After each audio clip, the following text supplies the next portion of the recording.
My MIL called me a grease monkey and spent 2 years volunteering my services for free. I finally had enough. My mother-in-law, Gloria, hated that her daughter married a mechanic instead of some office executive, so she found the perfect way to humiliate me by constantly volunteering my services to everyone she knew without asking. It started at family dinners, where she'd announce to whoever was there, "Keith will fix your car this weekend. He doesn't do anything important anyway." Not asking, just telling people I'd work for free while making sure everyone knew she thought my job was worthless. She'd give out my personal phone number to random people at her book club. "Call my son-in-law. He's just a mechanic, but he can probably figure out your problem." I'd get calls at dinner from strangers saying Gloria promised I'd diagnose their car troubles over the phone. When I'd say I charge for consultations, they'd get angry because Gloria told them I loved helping people for free since I didn't have real career ambitions. She'd volunteer me for her church friends, her neighbors, her hairdresser, basically anyone who mentioned car trouble. "Keith will come look at it on Sunday after church. He needs something productive to do." She never asked if I was free or tired from working 60-hour weeks at the shop. She'd just promise people I'd show up, then call me Saturday night saying I'd embarrass the family if I didn't help. The worst part was how she'd frame it like she was doing me favors. "I'm getting your name out there," she'd say.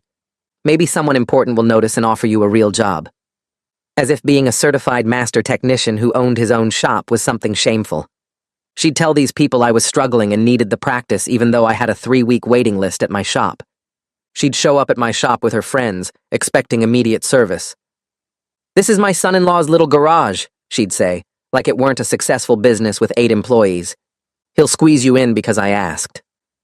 Then she'd stand there while I explained I was booked solid acting, shocked that I wouldn't drop paying customers for her random friends. She told her wealthy friends I gave family discounts, which I didn't, and promised them I'd do house calls on weekends. One time she gave this woman Linda my home address and told her to just show up Sunday morning with her Mercedes. I was having breakfast with my pregnant wife when Linda knocked, demanding I fix her transmission in our driveway. Gloria had told her I preferred working from home on weekends. She started telling people at her country club that I did free oil changes for seniors, even though I'd never offered that. She put my name on some community board as volunteer mechanic for the needy without telling me. I had elderly people calling saying they were scheduled for their free service that Gloria had arranged. When I explained there was no such program, they'd get upset because Gloria had promised them I was dedicated to helping the less fortunate. This went on for 2 years. 2 years of strangers expecting free work. 2 years of Gloria undermining my actual business while pretending she was helping. 2 years of her telling everyone I was just a grease monkey who should be grateful for any attention. Then Gloria decided to host this huge charity auction for her garden club. She was the president and wanted to impress everyone with the donations. Without asking, she put me down as donating full car restorations for 3 vehicles.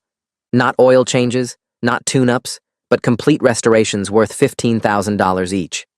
She printed it in the program and everything. The night of the auction arrived and Gloria was strutting around in her expensive dress, telling everyone about the generous donation from her family.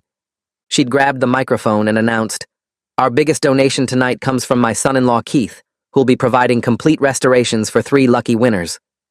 The crowd started clapping and the bidding went crazy.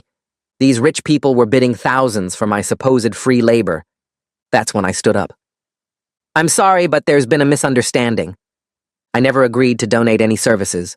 Gloria volunteered me without permission." The room went quiet. Gloria laughed nervously and said, "Keith's just being modest. He loves helping with charity." Actually, I have 2 years of text messages here where I've repeatedly told Gloria to stop volunteering my services. Her garden club president, Eleanor, looked horrified. "Gloria, you put this in our official program without confirming?" Eleanor's mouth tightened into a thin line as she processed my words. Her eyes went from me to Gloria and back again. She stepped closer to Gloria and spoke in a voice that was quiet, but sharp. "Is this true? Did you put Keith down for $45,000 of services without getting his agreement first?" The room felt smaller suddenly. Everyone was watching. Gloria's laugh came out wrong, too high and forced. She waved her hand like she was brushing away a silly concern. "Keith's being dramatic." Of course he agreed. Family helps family with charity work. He knows that. I pulled my phone from my pocket and held it up. I have dozens of messages here where I told Gloria to stop volunteering my services. I can show them to you right now. Eleanor reached for my phone, and I unlocked it before handing it over. She started scrolling through the message thread between Gloria and me. Her face changed as she read. The first message made her eyebrows go up. The second one made her lips press together. By the fifth message, her jaw was tight, and her eyes looked angry. The room had gone completely quiet. People were leaning forward trying to see what was happening. Gloria's face was getting red, but she was still trying to smile. Eleanor kept scrolling and reading. I could see her eyes moving faster as she went through months of messages. Every single one showed me saying no. Every single one showed Gloria ignoring what I said. The silence felt heavy. Someone coughed. A chair scraped against the floor. Eleanor finally looked up from the phone, and her expression made Gloria take a step back. Around us, Gloria's friends started whispering to each other. I saw one woman lean over to another and cover her mouth while she talked. Two women at a nearby table were shaking their heads. A woman in a green dress stood up suddenly. Her voice was loud enough that everyone could hear. I bid $3,000 based on what Gloria told us. She promised these restorations were real. Are you saying we've been scammed? Other people started talking then. The quiet room turned into a buzz of confused and angry voices. Someone said Gloria's name in a tone that wasn't friendly. Another person asked what was going on. A man near the back called out asking if the auction was legitimate. Eleanor held up her hand for quiet. She handed my phone back to me, and her hand was shaking slightly. She turned to face the crowd, and her voice was firm. The restoration services are withdrawn from the auction immediately. I apologize to all of you. The Garden Club will refund any bids that have been placed on this item. She turned to look at Gloria. Gloria, I need you to step outside with me right now. Gloria's face went from red to almost purple. Her hands were clenched at her sides. She tried to keep her chin up as she walked toward the door, but I could see her shoulders were tense. Eleanor followed her. As they passed through the crowd, several of Gloria's friends looked away. One woman who had been sitting at Gloria's table earlier was staring down at her plate like it was the most interesting thing in the world. Another woman whispered something to her husband, and they both watched Gloria leave. I heard someone near me mutter about how embarrassing this whole thing was. The door closed behind Gloria and Eleanor. The room stayed quiet for a few seconds before everyone started talking at once. I felt a hand on my arm and turned to see Ivy standing next to me. Her face was pale, and her eyes looked wet like she might cry. Can we leave? Please? Her voice was shaky. I could see she was torn up about this. Part of her looked relieved that I'd finally stood up to her mother, but another part looked mortified that it had happened in front of all these people. Her hand was cold when she took mine.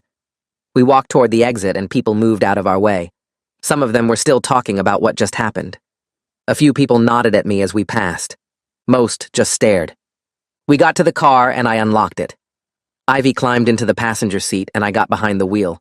Neither of us said anything. I started the engine but didn't put the car in drive. We just sat there. The parking lot lights made everything look orange and strange. I could hear music from inside the building, muffled and distant. Ivy was staring straight ahead at nothing. Her hands were folded in her lap, and her breathing was uneven. 10 minutes passed, maybe more. Finally, Ivy turned to look at me. I knew Mom was out of control. I knew she was doing this to you. Her voice cracked. But I didn't realize how bad it had gotten until I saw all those messages on your phone.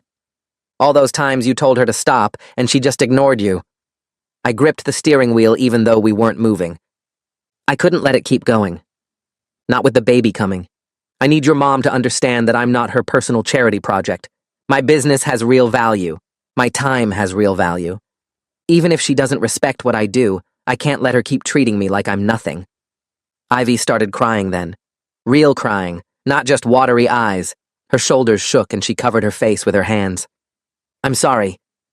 I'm so sorry I didn't stand up to her sooner. I kept thinking she'd stop on her own. I kept hoping she'd realize what she was doing was wrong. But she wasn't going to stop, was she? She needed this. She needed real consequences before anything would change. I put the car in drive, and we headed home. My hands felt tight on the wheel, and my stomach was doing flips. The streets looked empty and quiet, like everyone else was having a normal Saturday night while our family was falling apart. I kept replaying the moment I stood up at the auction and wondering if I could have handled it differently. Maybe I could have pulled Eleanor aside privately instead of making a scene in front of everyone. But Gloria had left me no choice after 2 years of this garbage. Every red light felt like it lasted forever, and neither of us said anything. I could hear Ivy breathing next to me, and sometimes she'd shift in her seat, but that was it. When we pulled into our driveway, I turned off the engine, and we just sat there in the dark garage. The automatic light was on a timer and it clicked off after a minute, leaving us sitting in complete darkness. I reached over and found Ivy's hand, and she squeezed back hard. We went inside through the kitchen door, and I flipped on the lights. The house looked exactly the same as when we'd left 2 hours ago, but everything felt different now. Ivy kicked off her heels and walked over to me. She wrapped her arms around me and pressed her face against my chest. Her whole body was shaking, and I thought she was still crying, but then I realized she was talking. Her voice came out muffled against my shirt. She said she was proud of me for finally setting a boundary, even though it was awful to watch. She said she knew her mom had been out of control, but seeing all those text messages on my phone made her realize just how bad things had gotten. She pulled back and looked up at me with red eyes. She said she was sorry she hadn't stood up to her mother sooner and that she'd been hoping Gloria would just stop on her own.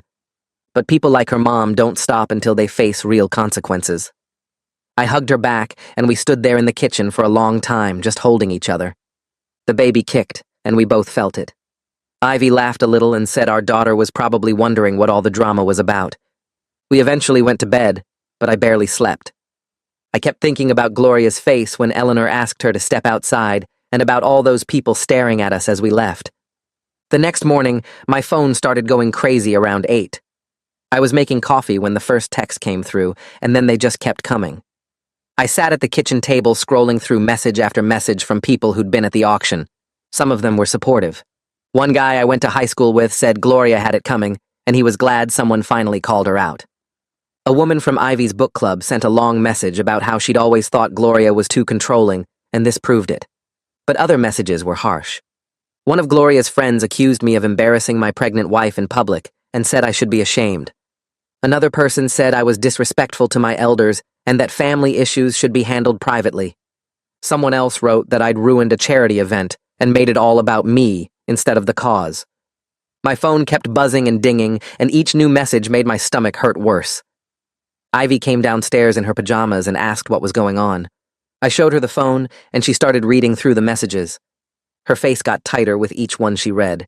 She grabbed my phone and started typing responses to the people who'd criticized me. I told her to stop and that it wasn't worth it, but she ignored me.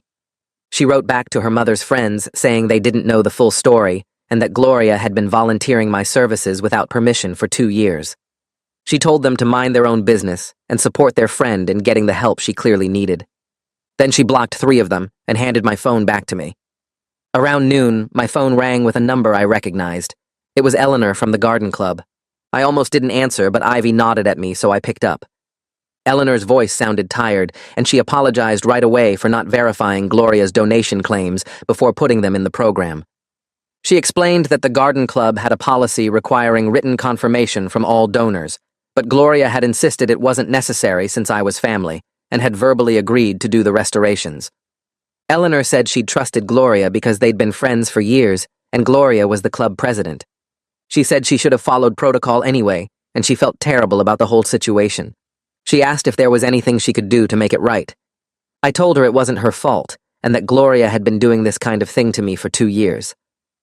Eleanor was quiet for a minute, and then said several other garden club members had reached out to her with similar stories. Apparently, Gloria had a pattern of exaggerating what people agreed to, or making commitments on their behalf without asking. One woman said Gloria had volunteered her vacation home for a club retreat without permission. Another said Gloria had promised she'd donate a bunch of expensive plants from her garden when she'd never said that. Eleanor said the board was meeting Monday to discuss Gloria's position as president. She thanked me again for speaking up even though it was awkward, and said the club needed to take this seriously. Sunday morning I went to the shop even though we were closed. I needed to catch up on paperwork, and honestly, I needed some space to think about everything that had happened. The shop was quiet and peaceful with nobody there. I sat in my office going through invoices and work orders, but I couldn't really focus. My mind kept going back to the auction and Gloria's face and all those messages on my phone. Around 11, one of my employees showed up. His name was Daniel, and he'd been with me for 3 years. He knocked on my office door and asked if I was okay. I was surprised to see him there on a Sunday and asked what he was doing. He said he'd heard about what happened at the auction because word had spread through the small business community pretty fast. He wanted to check on me and make sure I was all right. I told him I was fine and asked how he'd heard about it. Daniel said his wife's sister had been at the auction and posted about it on social media. Then other people started sharing the story and adding their own details. Some of the versions were pretty accurate, but others were totally wrong.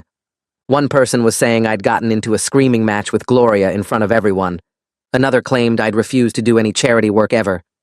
Daniel said most of the other business owners he'd talked to were on my side, though. They understood what it was like to have people expect free work, and they respected that I'd stood up for myself. That afternoon, Gloria started calling Ivy. The first call came around 2, and Ivy's phone lit up with her mom's name. Ivy stared at it and let it go to voicemail. Then Gloria called again 10 minutes later, and again 20 minutes after that. By 4 o'clock, Gloria had called 7 times and left 4 voicemails. Ivy finally listened to one of them on speaker so I could hear. Gloria's voice sounded shaky and angry at the same time. She said she couldn't believe Ivy was ignoring her own mother and that family was supposed to stick together. She said I had humiliated her in front of all her friends, and Ivy should be supporting her, not me. The message went on for almost 3 minutes with Gloria going back and forth between sounding hurt and sounding mad.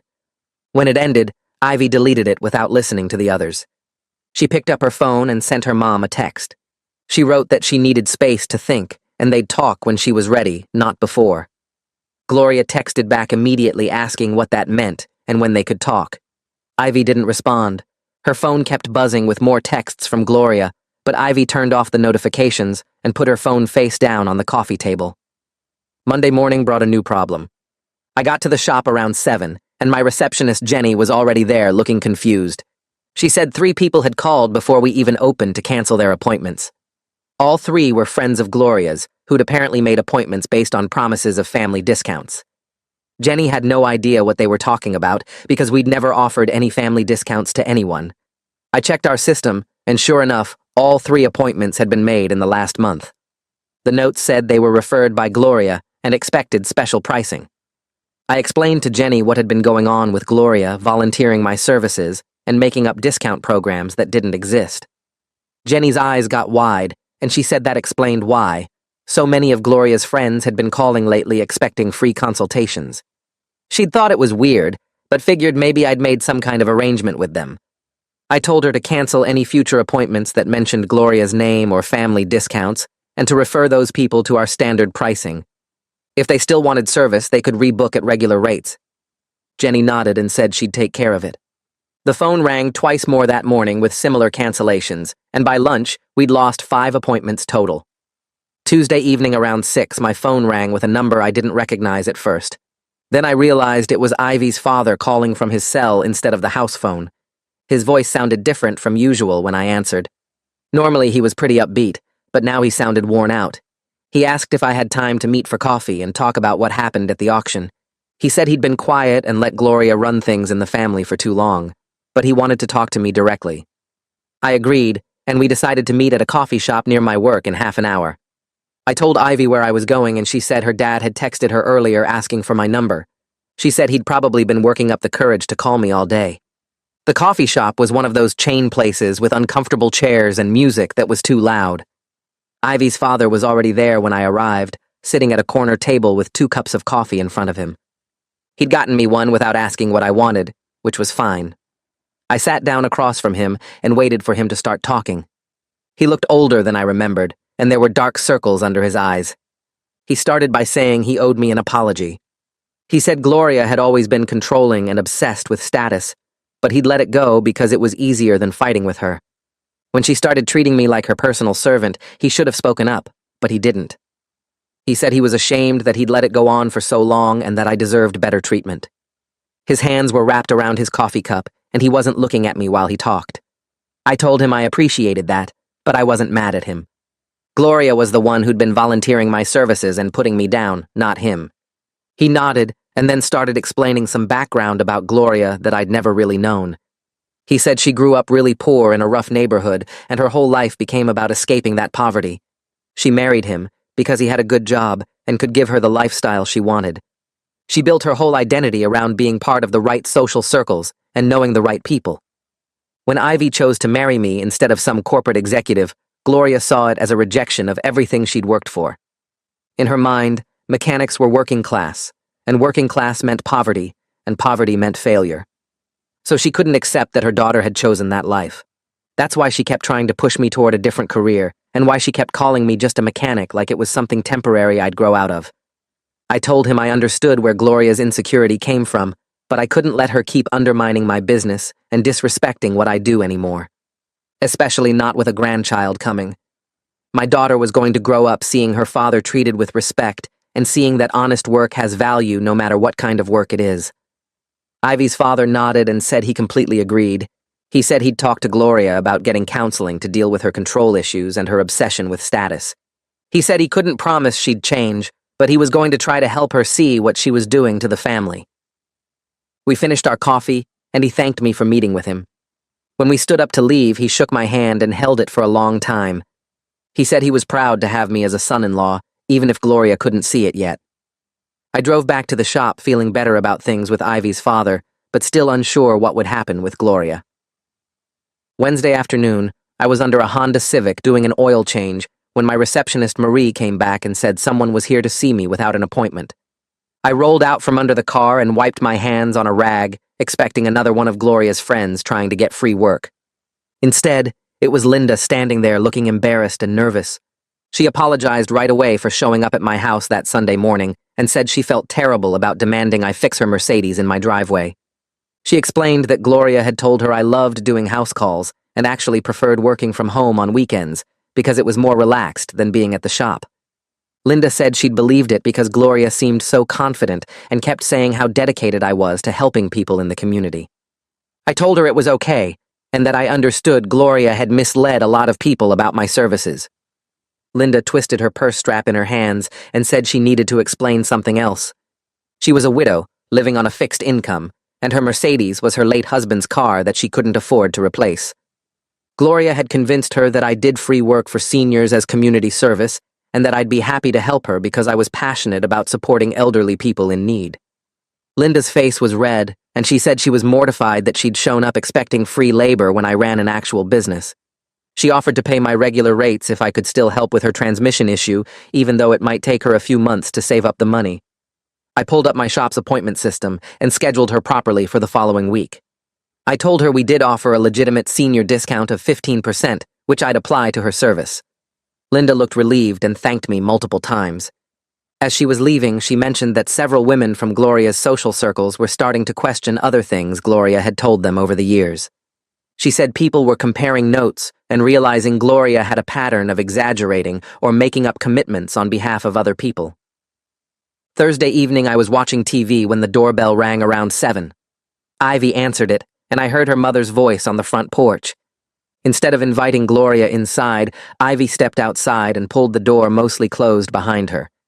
I moved to the living room window where I could see them on the porch, but couldn't hear what they were saying. Gloria was crying and gesturing with her hands in big dramatic movements. She kept reaching toward Ivy like she wanted to hug her, but Ivy's arms stayed crossed over her chest. Ivy's body language was completely closed off and defensive with her weight shifted back away from her mother. The conversation went on for about 20 minutes with Gloria doing most of the talking, while Ivy mostly just shook her head or gave short responses. Finally, Ivy turned and came back inside alone without saying goodbye or hugging her mother. Gloria stood on the porch for another minute, looking defeated before walking back to her car. Ivy sat down on the couch next to me and let out a long breath. She said her mother wanted to apologize to me, but only if I agreed to apologize for embarrassing her publicly at the auction. I told Ivy that wasn't a real apology, and I wasn't apologizing for defending my boundaries after 2 years of asking Gloria to stop. Ivy nodded and said she'd told her mother the exact same thing. She said Gloria kept insisting she was the real victim here because I'd made her look bad in front of all her friends and ruined her reputation in her social circles. Gloria claimed she'd only been trying to help my career and that I should be grateful instead of vindictive. The next week passed in an uncomfortable standoff. Gloria sent Ivy multiple texts every day asking about the baby and how Ivy was feeling and what the doctor said at her appointments. She was trying to act like the auction incident had never happened and everything was normal between us. Ivy kept her responses short and didn't invite her mother over or suggest getting together. I could see it was hard on Ivy being caught between her husband and her mother, but she never wavered in supporting the boundaries we'd set. My business actually picked up during this time, which surprised me. Several people had heard about the auction confrontation through Gloria's social network, and they respected that I'd stood up for myself. 2 new clients specifically mentioned when they called that they wanted to work with someone who valued their own expertise and time instead of letting people take advantage. One guy said he'd been looking for a mechanic who ran their business professionally, and my willingness to defend my rates publicly told him I took my work seriously. Eleanor called me the following Tuesday to give me an update. She said the garden club board had held an emergency meeting about Gloria's conduct. They'd reviewed the situation and talked to several members who'd had similar experiences with Gloria, volunteering their services or making commitments on their behalf without permission. The board voted to remove Gloria as president effective immediately. Eleanor said they were also implementing new policies requiring verified written commitments from all donors before any announcements were made in programs or at events. She apologized again for not catching the issue before the auction and said the club took full responsibility for not following proper procedures. Friday morning, I opened my email and found a long message from Gloria. It started out sounding like an apology saying she was sorry for any misunderstanding and that she never meant to cause problems. But then it shifted into justifications for everything she'd done. She claimed she was only trying to help my career by getting my name out there in her social circles. She said I'd overreacted to what was meant as a generous gesture and that my public confrontation was cruel and unnecessary. The email went on to say that maybe I was insecure about not having a college degree, and that's why I was so sensitive about my profession being called just a mechanic. She wrote that she'd always tried to encourage me to pursue higher education so I could have a real career with more prestige, and that she was disappointed I'd thrown her support back in her face. I showed the email to Ivy that night and she was furious. She said this proved her mother still didn't understand what she'd done wrong and wasn't capable of taking genuine responsibility without making excuses. Ivy grabbed my phone and scrolled through Gloria's email again, her face getting red. She sat down at the kitchen table and started typing a response on her laptop without saying anything to me. I watched her fingers fly across the keyboard for about 5 minutes before she turned the screen toward me. The message said Gloria needed to offer a real apology without any conditions or excuses before they could move forward. Ivy wrote that making up reasons for bad behavior wasn't the same as taking responsibility. She said they needed to keep their distance until Gloria could admit what she'd actually done wrong. Ivy hit send before I could even finish reading it. She closed her laptop and looked at me with tired eyes. She said she was done making excuses for her mother's behavior and that our baby deserved to grow up around people who respected boundaries. 3 days later, Ivy's father called while we were eating dinner.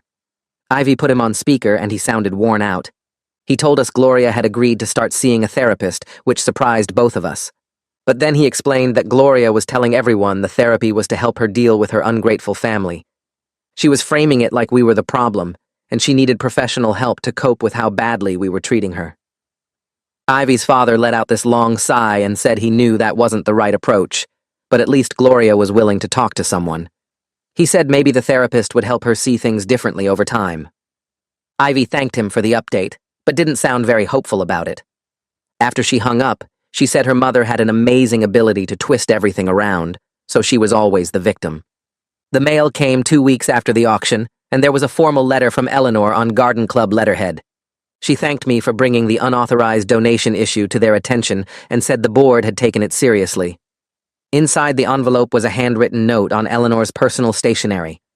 She wrote that after our conversation, several other club members had come forward with their own stories. Apparently, Gloria had been volunteering other people's services and making commitments on their behalf for years. One woman said Gloria had promised her husband would cater an event for free. Another said Gloria had signed her up to donate artwork without asking. Eleanor wrote that the club was grateful I'd spoken up because it revealed a pattern they hadn't noticed before. She said they'd implemented new verification procedures to make sure it never happened again.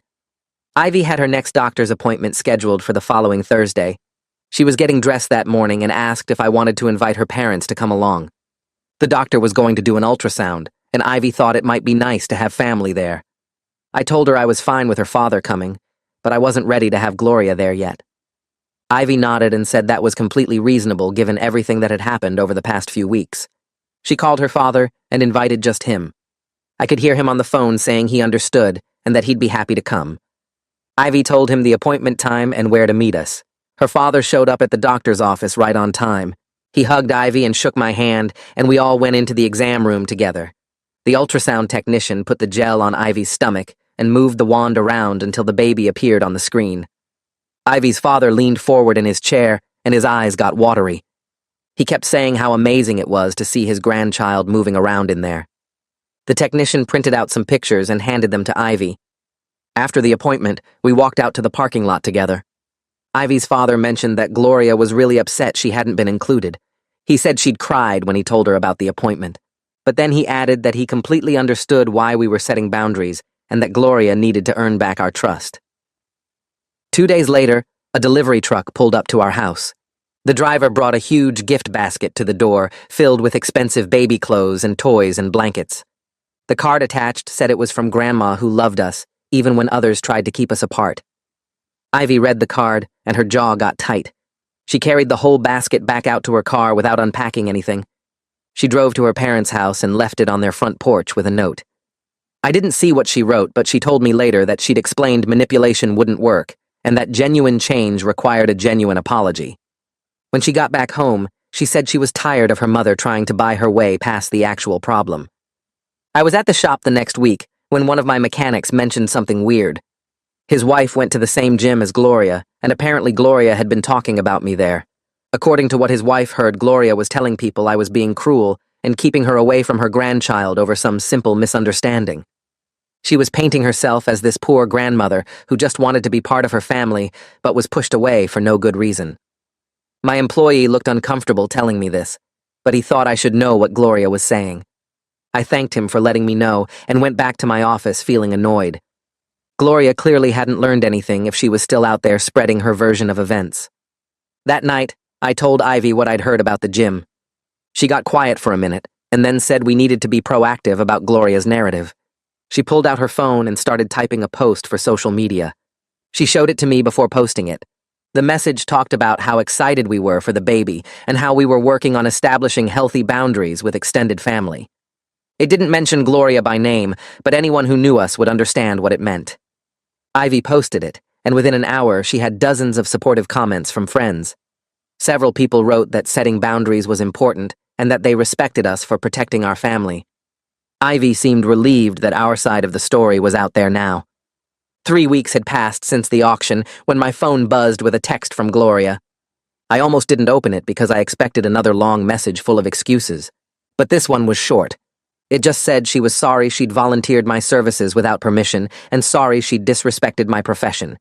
There were no explanations or justifications, no part where she blamed me or made herself the victim, just the actual apology. I stared at my phone for a minute trying to figure out if this was real or some new strategy. I showed the text to Ivy when she got home from work. Ivy read it 3 times and then sat down on the couch. She asked me what I thought and whether this was enough to start fixing things. I said it was definitely progress, but we couldn't just accept one text and pretend everything was fine. We needed to see if Gloria could actually change her behavior over time instead of just saying the right words once. Ivy agreed and said she wanted to respond, but keep our expectations realistic. She texted her mother back saying thank you and that they could start rebuilding trust slowly. She made it clear this was just the beginning and that real change would take consistent effort. Gloria responded right away saying she understood and that she was willing to do whatever it took. Ivy put her phone down and leaned against me.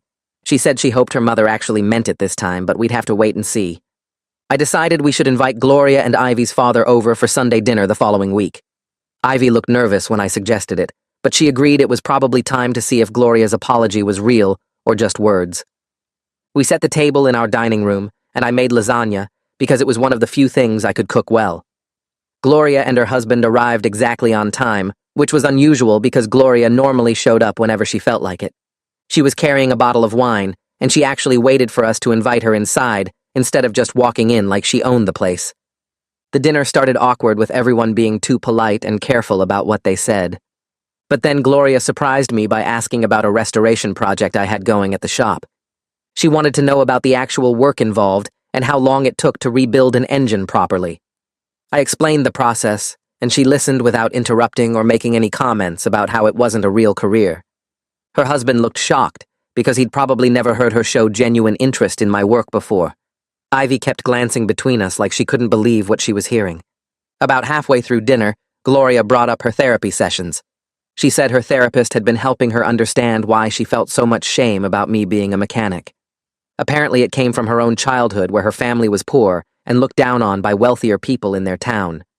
She'd spent her whole adult life trying to climb socially and prove she was better than where she came from. When Ivy married me, she saw it as Ivy choosing to go backwards instead of moving up like Gloria had worked so hard to do. It was the most honest and self-aware thing I'd ever heard Gloria say. She admitted that she'd projected all her own insecurities onto my profession and made me pay for her fear of being seen as less than. Ivy had tears in her eyes and reached over to squeeze her mother's hand. I didn't know what to say, so I just nodded and told Gloria I appreciated her being honest about it. Gloria's phone rang during dessert, and she answered it without thinking. It was one of her friends asking if Gloria could volunteer me for some car work at her church. I tensed up waiting for Gloria to make promises on my behalf like she always did.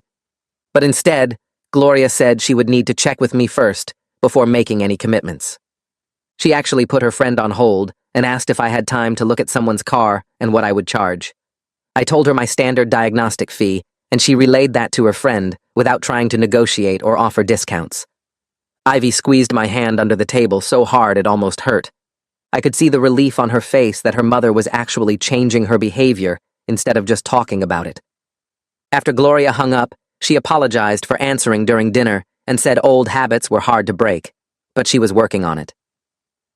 The next Tuesday, Gloria called my shop during business hours.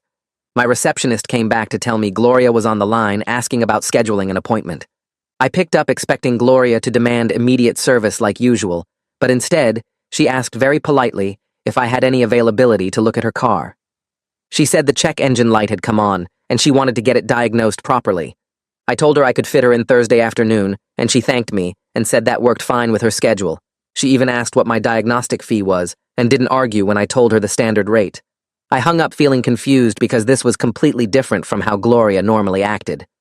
My lead mechanic had overheard the conversation and asked if that was really my mother-in-law, because it didn't sound like the same woman who used to barge in demanding free work. Thursday came, and Gloria showed up right on time for her appointment. She checked in at the front desk like any other customer and went to sit in our waiting area. I watched through the office window as she sat there reading a magazine instead of trying to come back into the shop or tell my guys how to do their jobs. One of my mechanics pulled her car into the bay and ran the diagnostics, while Gloria waited patiently. When we found the problem, I went out to explain what needed fixing and give her a quote.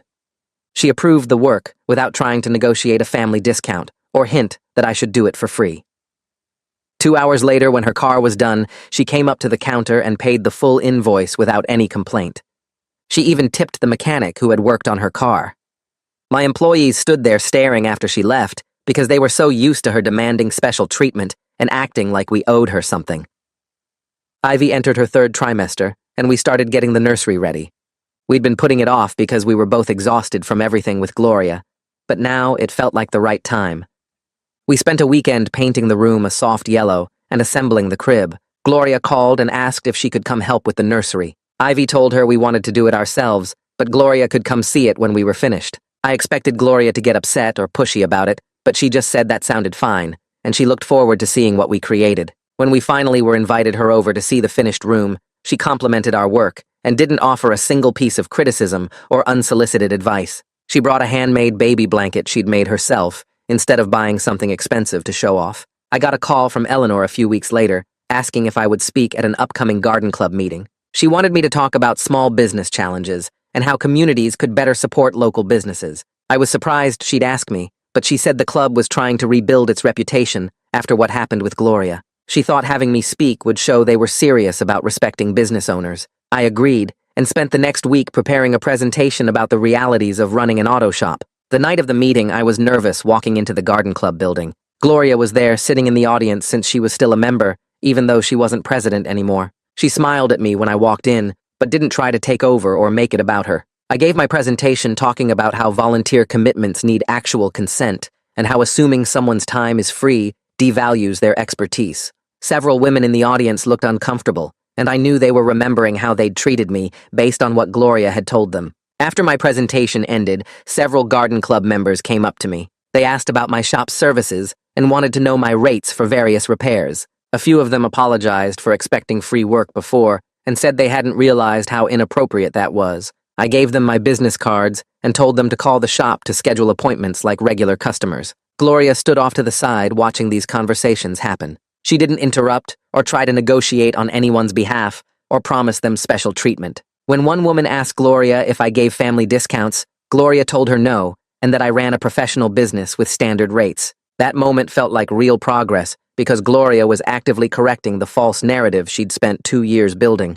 2 months had passed since the auction confrontation, and Gloria invited us over for a family dinner. She'd invited a few of her friends too, which made me nervous because I figured she wanted an audience for something. But when we arrived, Gloria introduced me to her friends as her son-in-law, who owned a successful auto repair business. She talked about how proud she was of what I'd built and mentioned that my shop had an excellent reputation in the community. The pride in her voice sounded genuine instead of forced or fake. One of her friends asked how business was going and Gloria let me answer instead of jumping in with her own version. I talked about our recent expansion and hiring 2 new mechanics. Gloria smiled and added that she'd been impressed watching me handle everything. Later that night, after her friends left, Gloria pulled me aside and thanked me again for not giving up on her completely. She said she knew she'd been terrible, and she was grateful Ivy and I were giving her a chance to prove she could change. 3 weeks before Ivy's due date, I was at the shop finishing up paperwork when Ivy called. Her water had broken, and we needed to get to the hospital right away. I dropped everything and raced home to get her. We called both sets of parents on the way to let them know the baby was coming early. Gloria and Ivy's father met us at the hospital within an hour. I expected Gloria to try to push her way into the delivery room or take over the situation, but she didn't. She asked where the waiting room was and said they'd be there whenever we were ready for visitors. She hugged Ivy carefully and told her she was going to do great. Then she and her husband went to wait without any drama or demands. During labor, I could see Ivy was relieved knowing her mother was respecting our boundaries, even during this stressful moment. When the nurses asked if we wanted visitors, yet Ivy said not until after the baby was born and cleaned up. Gloria didn't argue or complain when we made her wait. Our daughter arrived at 2 in the morning after 12 hours of labor. The nurses cleaned her up and wrapped her in a soft pink blanket before placing her in my arms. She had Ivy's nose and a full head of dark hair that stuck up in every direction. When the nurses asked if we were ready for visitors, I looked at Ivy, and she nodded. Her father came in first and stood beside the bed with tears running down his face. Gloria followed behind him, walking slowly, like she was afraid of doing something wrong. She approached the bed carefully and looked down at our daughter without reaching out to touch her. Tears started falling down Gloria's cheeks as she whispered how beautiful the baby was. She thanked us for letting her be there and said she knew she didn't deserve this chance after everything she'd put us through. Her voice cracked when she told Ivy how proud she was of her. Gloria didn't try to give advice about holding the baby or suggest different ways to swaddle her or criticize how the nurses had arranged the blanket. She just stood there crying and expressing genuine thanks for being included in this moment. When Ivy asked if she wanted to hold her granddaughter, Gloria looked shocked, like she hadn't expected to be offered. She sat in the chair beside the bed and held out her arms. I placed our daughter in Gloria's lap and watched her cradle the baby with surprising gentleness. Gloria didn't try to show us the proper way to support the head or lecture about feeding schedules. She just held her granddaughter and cried quietly. The next few weeks passed in a blur of sleepless nights and constant feedings. Gloria called before coming over instead of showing up unannounced. She brought meals in containers that could go straight in the fridge and didn't expect us to entertain her. When the baby cried, Gloria would ask if we wanted help or if we preferred to handle it ourselves. Sometimes we said yes, and she'd walk around the living room bouncing our daughter gently. Other times we said no, and Gloria would sit on the couch without looking offended. She offered advice about burping techniques only after asking if we wanted suggestions. When we tried her method and it didn't work, she didn't act like we'd done it wrong. She just said every baby is different, and we'd figure out what worked for ours. The change wasn't perfect, because sometimes Gloria would start to take over, then catch herself. She'd reach for the baby without asking, then pull her hands back and apologize. But those moments happened less and less as the weeks went on. One afternoon, 3 of Gloria's book club friends stopped by to meet the baby. They cooed over our daughter and asked the usual questions about sleeping and feeding. One woman named Ava asked Gloria if she was helping out much with childcare. Gloria told her that she came over when Keith and Ivy were invited her and helped when they asked for it. Ava looked surprised and said she'd assumed Gloria was there every day taking charge like she always did with everything. Another friend mentioned how different Gloria seemed lately and asked if something had changed. Gloria admitted she'd been working with a therapist on respecting other people's boundaries. She said it was hard to break old patterns, but she was trying because she didn't want to lose her relationship with her daughter and granddaughter. The women exchanged glances, and Ava said it took courage to admit you needed to change. After they left, Gloria helped me load the dishwasher and mentioned that conversation had been embarrassing but necessary. She said her friends needed to hear directly from her that she was working on her issues instead of hearing gossip about the auction incident. 3 months after our daughter was born, the shop had its best financial quarter since I'd opened 5 years ago. We'd taken on several new corporate accounts, and our customer satisfaction ratings were higher than ever. I decided to host a small celebration at the shop for my employees and their families. I invited Gloria and her husband along with my parents and a few close friends. Gloria arrived wearing a casual dress instead of her usual designer outfits. She walked around the shop talking to my employees and compliments their work. When some of her friends showed up because I'd done work on their cars recently, Gloria introduced them to my lead mechanic and explained our shop's specialties. She mentioned how proud she was of what I'd built and talked about our excellent reputation in the community. One of her wealthy friends asked about scheduling an appointment, and Gloria told her to call during business hours like everyone else. The woman looked taken aback, but Gloria just smiled and said, "My time was valuable, and the shop had proper procedures for a reason." After the celebration ended, Gloria helped clean up paper plates and thanked me for including her. She said it meant a lot to see my success firsthand and understand why I'd been so angry about her undermining it for 2 years. Ivy and I started having Sunday dinners with her parents at their house. We'd arrive around 5 with the baby and stay for a few hours. Gloria had stopped trying to take over every aspect of the visits. She'd ask what time worked for us instead of announcing when we should come. She'd check what foods we were comfortable eating instead of cooking whatever she wanted. When the baby got fussy, Gloria would ask if we wanted her to try settling her down or if we preferred to do it. Sometimes she'd slip into old habits like reaching for the baby without asking or suggesting we should try a different feeding schedule. But she'd catch herself quickly and apologize for overstepping. Those moments happened maybe once every few visits, instead of constantly like before. Ivy's father pulled me aside one Sunday and said he'd never seen Gloria work so hard to change her behavior. He admitted he'd been skeptical at first, but watching her catch herself and apologize showed real effort. Eleanor called me on a Tuesday afternoon and asked if I had time to meet for coffee. She wanted to tell me about changes the garden club had made after the auction disaster. We met at a cafe downtown, and she explained that the club had created a vendor program based on my suggestions. They now required written confirmation from any business owner before announcing donations or services. They'd set up a database of verified local businesses with their actual rates and specialties. Gloria had actually helped develop the program and volunteered to be the one who contacted businesses to verify information. Eleanor said Gloria had been incredibly thorough and professional about the whole process. She'd reached out to every business owner she'd previously misrepresented and apologized directly. Several of them had agreed to work with the garden club under the new verified system. Eleanor mentioned that other community organizations had started copying the program because it showed proper respect for local businesses. She thanked me again for speaking up at the auction, even though it had been uncomfortable for everyone involved. 6 months after the auction, Gloria asked if she could talk to me privately during one of our Sunday dinners. We went out to her back patio while Ivy fed the baby inside. Gloria sat in one of the deck chairs and stared at her hands for a minute before speaking. She said the auction night had been one of the most humiliating experiences of her life. Standing there while I showed Eleanor all those messages and watching her friends realize she'd been lying had made her want to disappear. But she thanked me for doing it because she'd been in denial about her behavior for years. She said she'd convinced herself she was helping me by getting my name out there and finding me work. The truth was, she'd been trying to control everything because she was ashamed her daughter had married a mechanic instead of someone with a fancy office job.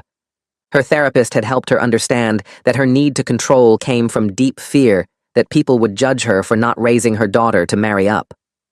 Gloria's voice shook when she said she was sorry for treating my profession like it was worthless and for undermining my business while pretending to help. She didn't make excuses or try to explain it away. She just apologized and said she understood if I never fully trusted her again. The shop continued growing, and I hired 2 more mechanics to handle all the new work. My reputation had spread beyond our immediate area, and we were getting customers from 3 counties over. Several of them mentioned they'd heard about me standing up to someone who didn't respect my time and expertise. One guy said he specifically wanted to work with a shop owner who valued professional standards and wouldn't let people take advantage. Another client told me his previous mechanic had let family members pressure him into free work, and the quality had suffered. These new customers paid on time and respected our scheduling procedures. They understood that good work costs money and that mechanics deserve fair compensation. The business success felt even better knowing it came from people who actually valued what I did, instead of people Gloria had guilted into using my services. Ivy's relationship with her mother had changed completely over those 6 months. They talked on the phone regularly without the conversations turning into arguments about boundaries. Gloria asked about Ivy's life and actually listened to the answers instead of waiting for her turn to give advice. When Ivy mentioned being tired, Gloria would offer to watch the baby for a few hours so we could rest. She wouldn't push if Ivy said no thanks. Our daughter was growing up watching her grandmother respect her parents instead of trying to control everything. She'd see healthy family relationships where people asked permission and were accepted no for an answer. That mattered more than I'd realized it would when I stood up at that auction. I'd thought I was just protecting my business and my dignity. Turns out, I was also protecting my daughter's future by showing her that people who love you should respect your boundaries. Gloria's therapist sessions had revealed that her obsession with social status came from growing up poor in a rough neighborhood. She'd spent her whole adult life trying to prove she belonged in wealthy circles. When Ivy married me, Gloria saw it as her daughter choosing to move down in social class. Her therapist helped her understand that real worth comes from genuine relationships, not from impressing country club friends. Gloria was learning to find value in being a good mother and grandmother instead of performing for an audience.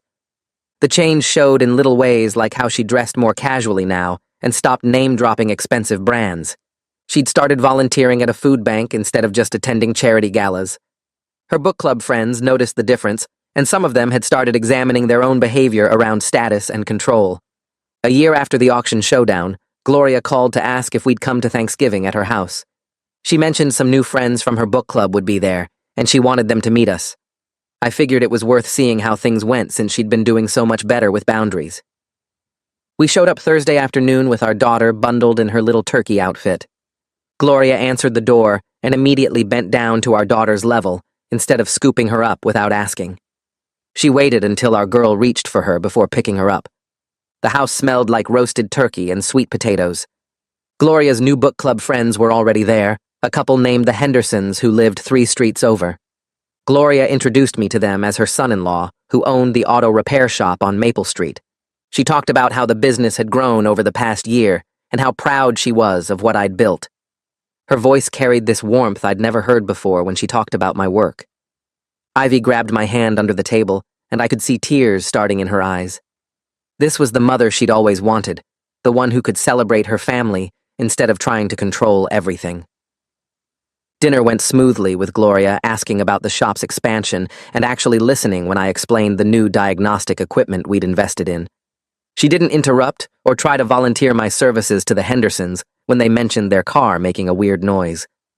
3 months later, we were at Gloria's house for Sunday dinner. Our daughter had been pulling herself up on furniture for weeks, and we knew she was close to walking. Gloria was showing Ivy some new photos when our girl grabbed the coffee table edge and took 3 wobbly steps toward the couch. Gloria's head snapped up at the movement, and her first reaction was to call out to us. She didn't rush over to catch our daughter or try to take over the moment. She just pointed and let us see our baby's first real steps. Ivy and I both jumped up to encourage her, and Gloria stayed back with this huge smile on her face. After our daughter plopped down on her bottom, Gloria came over and congratulated us like we'd accomplished something amazing as parents. These small changes had been adding up over the months. Gloria asking before giving advice. Gloria respecting our schedules. Gloria treating my profession with genuine respect instead of fake tolerance. The relationship felt completely different now, built on actual respect instead of obligation and resentment. Looking back, I realized that standing up at the auction was the best thing I could have done for everyone involved. My marriage was stronger because Ivy didn't have to choose between defending me and keeping peace with her mother. My business kept growing because I'd established clear boundaries about my time and expertise. And Gloria herself had changed in ways I never expected. She needed someone to hold her accountable before she could begin examining her own behavior. Her therapist had given her tools, but the public embarrassment at the auction gave her the motivation to actually use them. She'd been performing for her social circles for so long that she forgot how to have genuine relationships. Now she was learning, and our whole family was better for it. Life wasn't perfect, and Gloria still had moments where her old patterns surfaced. Last month, she almost volunteered me to fix her neighbor's car before catching herself mid-sentence and suggesting they call the shop instead.